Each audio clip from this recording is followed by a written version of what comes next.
During this class, we looked at several moral perspectives, strategies for thinking and communicating about right and wrong. We also looked at many difficult issues and cases. There is still one further place to look for answers about how to do the right thing, and that is professional codes of ethics. These are rules of conduct for members of particular professions, and they are often written down, but sometimes they are merely implicit.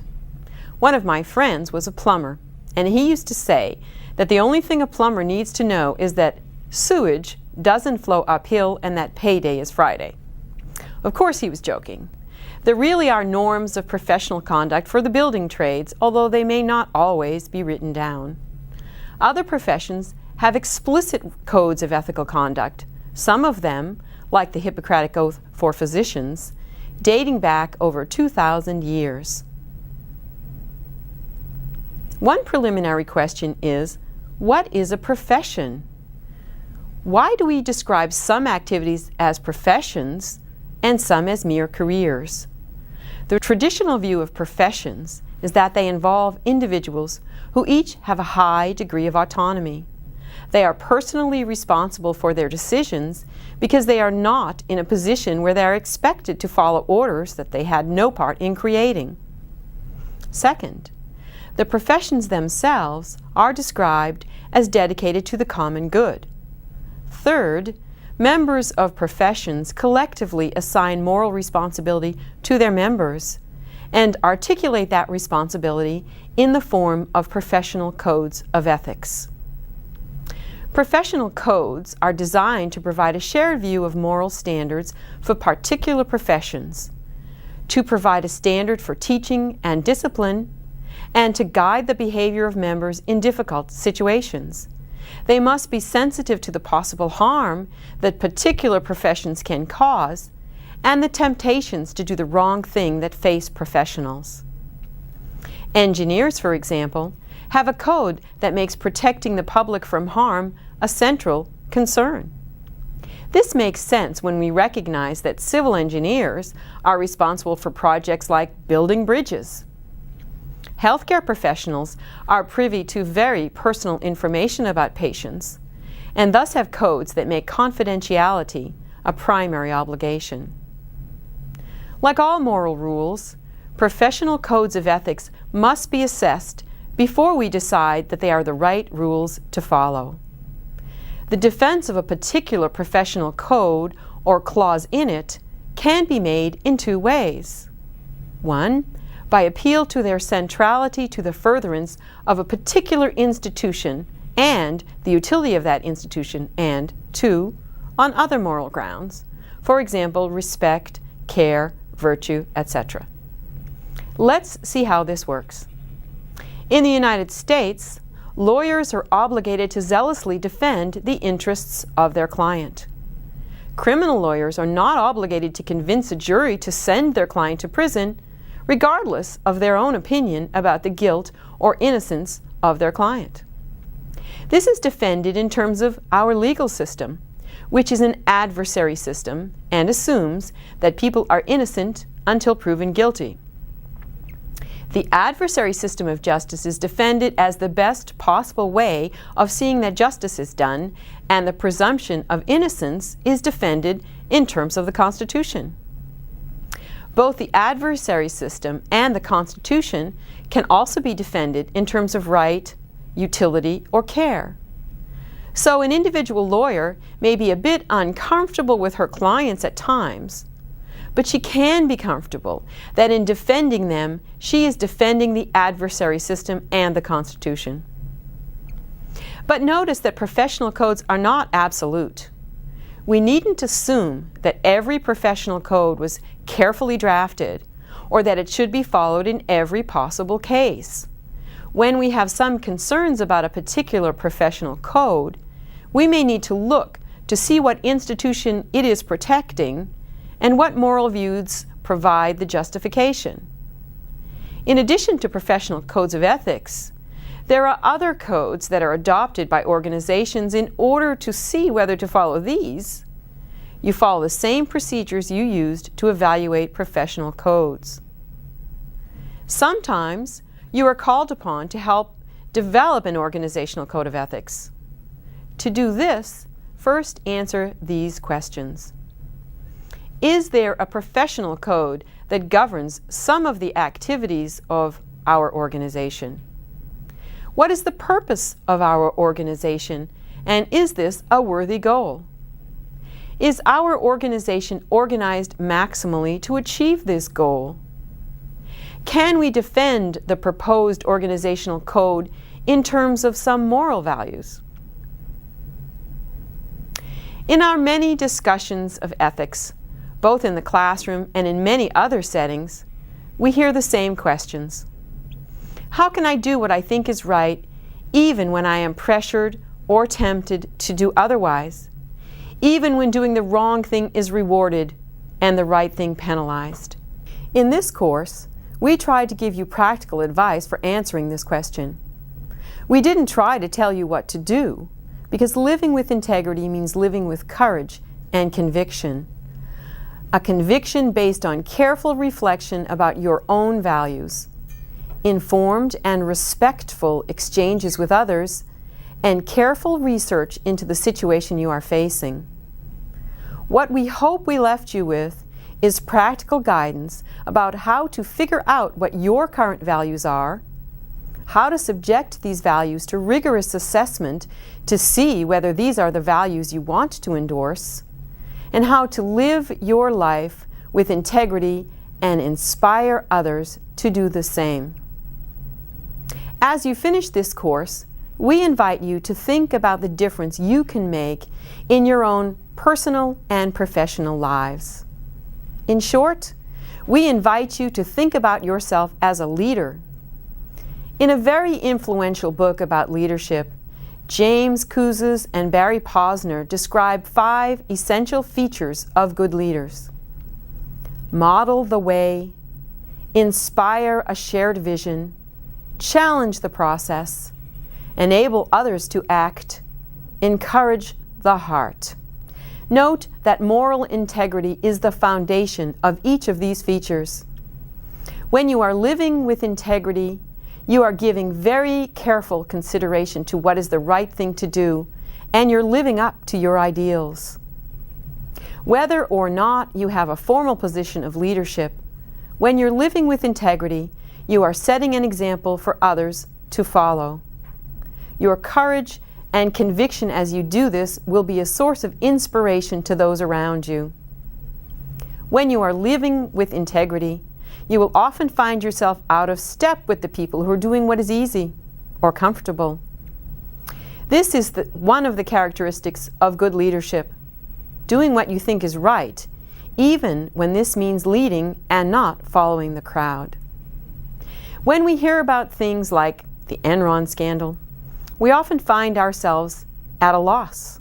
How did this happen? What can we do to prevent things like this from happening in the future? We often look to people in positions of leadership, CEOs, boards of directors, outside auditors, to prevent things like this from happening. But in this case, these people were themselves implicated in the scandal. If there is a hero in the Enron affair, it is Sharon Watkins, who was far enough down in the organizational hierarchy that she couldn't share her concerns with CEO Ken Lay directly. She had to write him a letter. But her letter and her phone calls to Arthur Andersen, Enron's auditors, provided a glimpse into the accounting practices that led to the biggest bankruptcy in U.S. history. But her letter tells us something else as well. It tells us what a person of courage and integrity can do, even when they're not often seen as a leader. This provides an important lesson for all of us. We sometimes like to think that bad things happen because some people are just evil. We have a more complex view of evil. We think that it happens when institutional arrangements make it possible for some morally challenged people to give in to their temptations, and when the rest of us look the other way. In the Enron case, there were institutional arrangements that made it possible for the questionable accounting to occur. The lack of real autonomy for its auditors, and the deleterious effect of campaign financing, for example. But the Enron scandal wouldn't have happened if good people had not been looking the other way. This is the core of leadership, standing up for what you believe is right. You needn't be a CEO to exercise this kind of leadership. We are all leaders in this respect. It's up to you whether you want to take responsibility or look the other way. Many people think there is a crisis of leadership in our country. Too many people are only interested in themselves, lack personal ethics, or are afraid to stand up for what they believe. Often these same people are highly skilled and technologically sophisticated, but still there is something missing. In this class, we gave you a fairly detailed sketch of this missing feature: integrity. Here is a brief final reminder of what integrity is all about.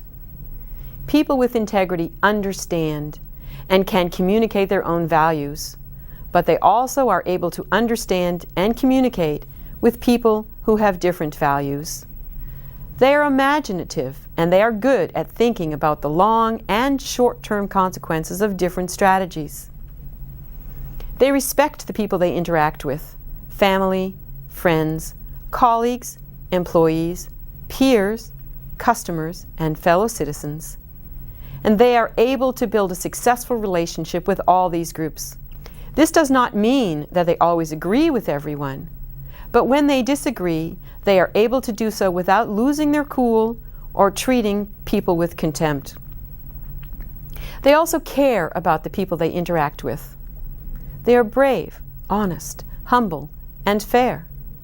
They understand the role of ethics in their personal, civic, and working lives. Finally, they have a robust sense of justice and work to create more just institutions. At this point, you may still be tempted to say, well, I sure would like to have a boss with integrity, but what's in it for me?